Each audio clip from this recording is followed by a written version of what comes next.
Hello, good morning.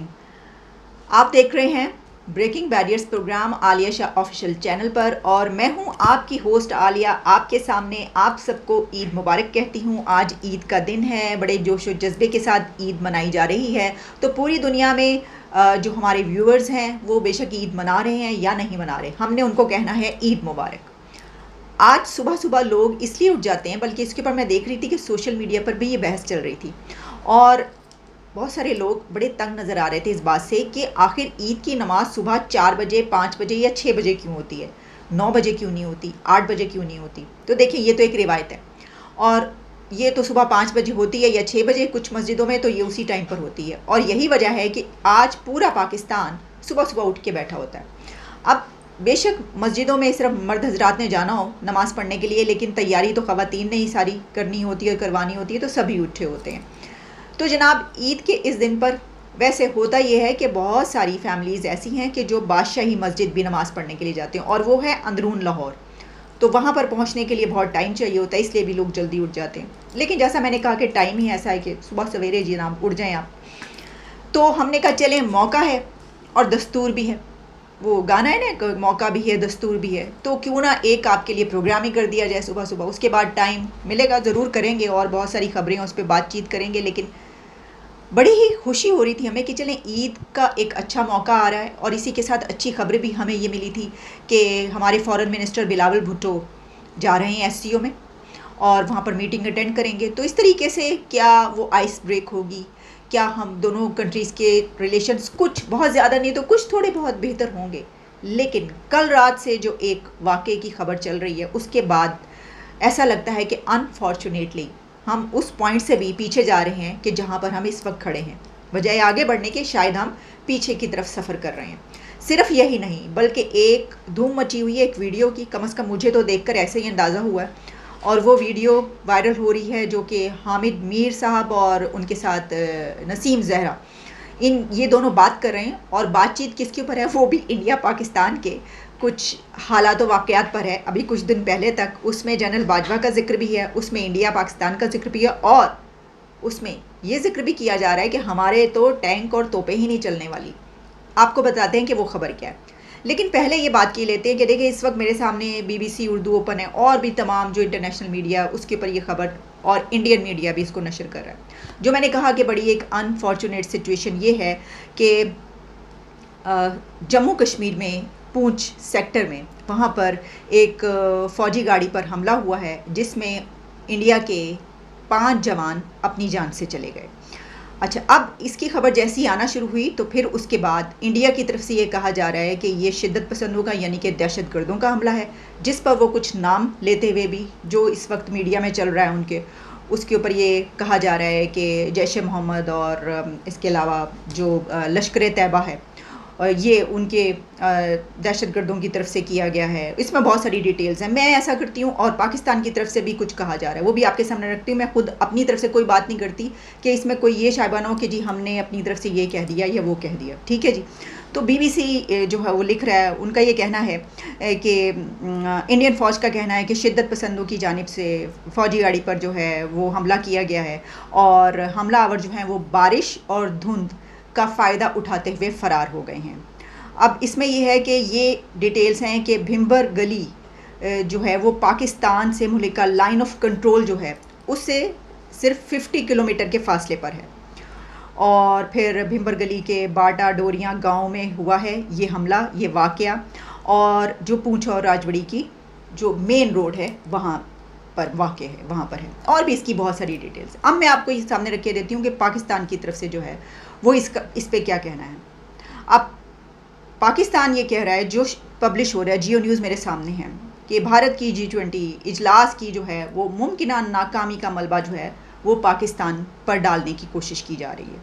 और जिसमें कहा गया है कि ये जो वाक़या हुआ है, पहले ये कहा गया कि आसमानी बिजली गिरी है और फिर ये कहा गया कि हमला हुआ है और फिर इस पर उन्होंने कहा कि ये जो है वहाँ का मीडिया इस तरह की खबरें चला रहा है कि ये पाकिस्तान की तरफ से जो है हुआ है, इल्ज़ाम लगाया जा रहा है, ये पाकिस्तान की तरफ से, हमारी तरफ से ये वाली खबरें शाया हो रही हैं और ये एक मौक़िफ़ सामने आ रहा है मीडिया पर। फिर ये कहा गया है कि जनाब ये जो G20 की कॉन्फ्रेंस है उसमें कंट्रीज़ क्योंकि आ नहीं रहे, वो शामिल नहीं हो रहे, तो अब उसकी जो नाकामी है वो छुपाने के लिए जो है वो ये किया जा रहा है। अब देखें इसमें इस सारे उसमें वो तो दोनों तरफ से जो चीज़ चल रही है उसको अगर हम एक तरफ साइड पर रख दें तो G20 की नाकामी तो वो मुझे एज सच हम इससे पहले खबरें करते रहे, क्योंकि उसकी वजह ये है कि वो तो खबरें पहले ही नशर हो चुकी हैं कि तमाम कंट्रीज़ ने येस कर दिया है और वो आ रहे हैं इंडिया में।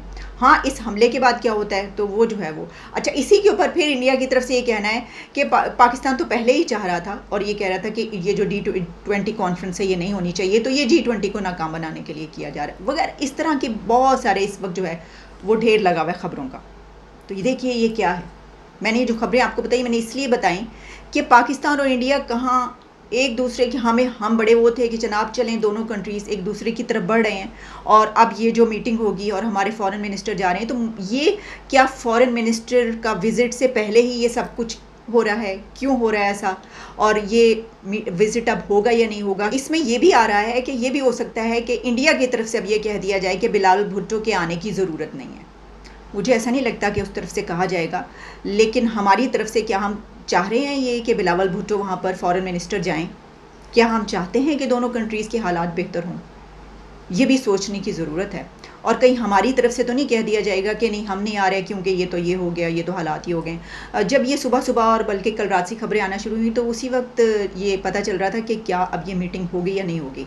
लेकिन मैं ये समझती हूँ कि अभी भी पूरी कोशिश करनी चाहिए, इन हालात के बावजूद भी कोशिश करनी चाहिए कि ये वाली मीटिंग हो जो होनी है और उसमें हमारी तरफ से फॉरेन मिनिस्टर जाएं।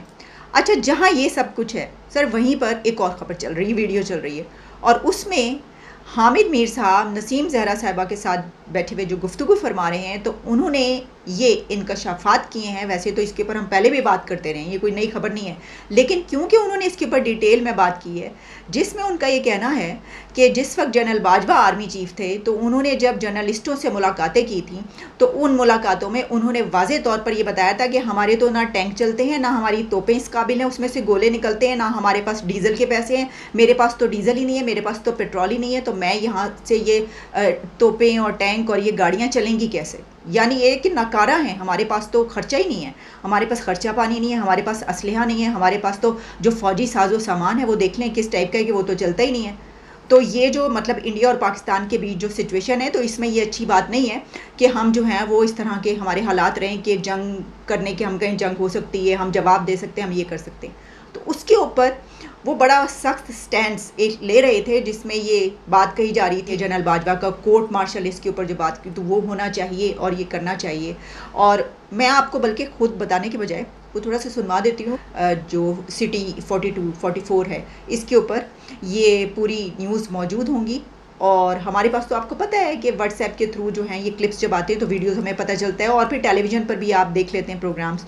तो आप ज़रा सुन लें, मैं आपको सुनवा सकती हूँ थोड़ा सा क्लिप कि यहाँ पर क्या बात हो रही है, और फिर मैं इसके ऊपर अपना आखिरी एक स्टैंड आपको बताऊंगी कि मैं क्या कहना चाहती हूँ, और प्रोग्राम को वाइंड अप करेंगे। फॉरेन ऑफिस को तो ऑन बोर्ड लें, तो उसके बाद फॉरेन ऑफिस जो है उसमें बाजवा साहब आ गए अपना पूरा लॉ लश्कर लेके, उनको लेक्चर दिया कि ये वही लेक्चर था जो उन्होंने एक दफा आपके और मेरे सामने भी दिया था। याद है ना क्या लेक्चर था? टैंक चलने के काबिल नहीं है, तो आप कह रहे हैं की मूवमेंट के लिए मेरे पास डीजल नहीं है। बेशक, ठीक है जी, इस तरह की बातें की थी ना। नॉर्मली ऐसा आर्मी चीफ के कोर्ट मार्शल होना चाहिए, और मुझे अब कहना पड़ेगा, मैं अंदर कमरे में कहती रही हूँ बट मुझे कहना पड़ेगा कि इस तरह नहीं होता। 20-25 सहाफियों को सामने बिठा के आप उनको कह रहे हैं कि पाकिस्तान आर्मी लड़ने के काबिल। इसका मतलब आप दुनिया को बता रहे हैं 25 सहाफी, फिर 25 सहाफियों के पास तो बात नहीं रहती इन द वर्ल्ड। उस वक्त भी हमें यकीन था, जब वो ये कह रहे थे तो मुझे उस वक्त भी यकीन था ये गलत कह रहा है, और आपने उसको कन्फ्रंट भी किया था, बल्कि आपका तो मुंह लाल हो गया था, इतने गुस्से में आ गई थी। ठीक है, ये GHQ वाली बात है, मुझे याद है NDU वाली बात नहीं कर रहा, नहीं एडिटोरियम की बात, एडिटोरियम जहां पे वो कोर कमांडर्स कॉन्फ्रेंस होती है, वहां बैठ के आर्मी चीफ हमें एक कहानी सुना रहा है कि जी फौज इंडिया से लड़ने के काबिल नहीं, लिहाजा हम सुलह कर लें। हमने कहा था अपने अजित डोभाल, उस वक्त की बात हो रही है कि जब ये कहा जा रहा था कि कश्मीर का सौदा कर लिया गया है और कश्मीर इंडिया को दे दिया गया है, यानी जो स्टैंड है पाकिस्तान का एक, उससे हट कर ये वाला काम किया गया है। और फिर इसके ऊपर जर्नलिस्टों के साथ जनरल बाजवा की कई मुलाकातें हुई, तो ये बात की जा रही है कि उसके दौरान ये भी कहा गया। अच्छा, मेरा तो सवाल ये है कि क्या ये जनरल बाजवा ने गलत कहा? हमारे पास असलहा भी है और तोपें भी चलती हैं और टैंक भी चलते हैं और हमारे पास पैसा भी है जंग लड़ने के लिए।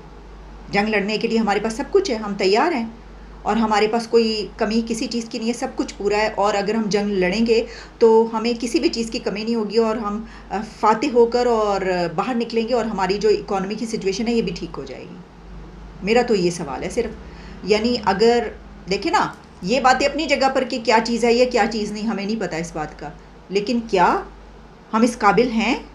दुनिया में हर चीज़ में हम सबसे नीचे इस वक्त हैं, पासपोर्ट से लेकर और मईशत। दिवालिया जो मुल्क हो रहा है उस मुल्क में क्या हम ये कहें कि हाँ हम जंग लड़ने के लिए तैयार हैं, हमारे पास सब कुछ है, नो प्रॉब्लम, फ़िक्र निश्ता, कोई मसला ही नहीं, सत्य ही कह रहा, हमें ये कहना चाहिए। और अगर अमन कायम करने की बात हो रही है तो मैं तो भाई इस तरफ होंगी कि अमन होना चाहिए और जंगों को हमेशा के लिए ख़त्म होना चाहिए, तरक्की की तरफ दोनों कंट्रीज़ को बढ़ना चाहिए, चाहे वो आप जिस तरीके से भी करें, हमें इससे गर्ज नहीं है। लेकिन हाँ, इस चीज़ पर ये उठाया जा सकता है कि जिस तरह कहा गया है, क्या पब्लिकली ये बात कही जा सकती है, लोगों को बताया जा सकता है, अंदर की बातें सामने लाई जा सकती हैं, ये बात ठीक है, ओके, ये ऐसा होना चाहिए, नहीं होना चाहिए। लेकिन ऐसा तो नहीं है ना कि हमारा सब कुछ ठीक हो। और अब देखें ना, जो दुनिया के ऐसे कंट्रीज़ थे जहाँ पर हालात हमसे ज़्यादा अच्छे थे, वहाँ पर जब जंगें छिड़ी हैं तो वो तबाह हाल हैं।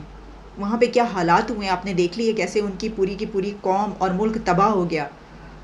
तो हमें तो इस पे सेकंड करना चाहिए कि हम नहीं तैयार जंग लड़ने के लिए। लेकिन बहरहाल इस पे हर एक का अपना स्टैंड है और ठीक है।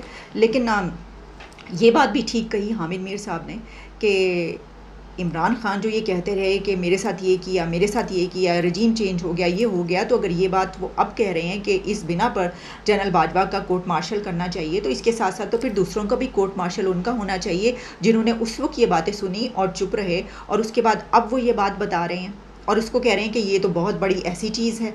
क्योंकि इमरान खान अपनी तमाम बातें करते रहे हैं लेकिन उन्होंने इसके ऊपर कोई बात नहीं की कि ये क्या हुआ है। ऐसी तो हमें, हाँ, उनकी जो वीडियोस हमें मिली हैं वो कौन सी थी, उनमें से एक वीडियो और वायरल हो रही है जिसमें उनके नज़दीक ये ज़्यादा इम्पॉर्टेंट था कि तमाम बाथरूमों में, टॉयलेट्स में जाया जाए, यानी जो पब्लिक के लिए होते हैं, और वहाँ पर एक व्हाट्सएप नंबर दीवारों पर लिख दिया जाए और वहाँ की फिर जो टॉयलेट गंदा हो वहाँ पे एक तस्वीर उतारी जाए और वो उस व्हाट्सएप नंबर पे भेजी जाए। मैं इस पे और कुछ नहीं कह सकती, आप ये वीडियो देख लें। ईद वाले दिन मुझे ये वाली वीडियो आपको दिखानी पड़ी है, लेकिन कोई बात नहीं, संजीदा गुफ्तगू के बाद इस तरह की गुफ्तगू भी होनी चाहिए। हर टॉयलेट के बाहर हम नंबर देंगे, एक व्हाट्सएप नंबर होगा कि अगर वो टॉयलेट साफ ना हुआ तो वो तस्वीर खींच के उस नंबर के ऊपर करेंगे और उसके ऊपर फिर हम उनको फाइन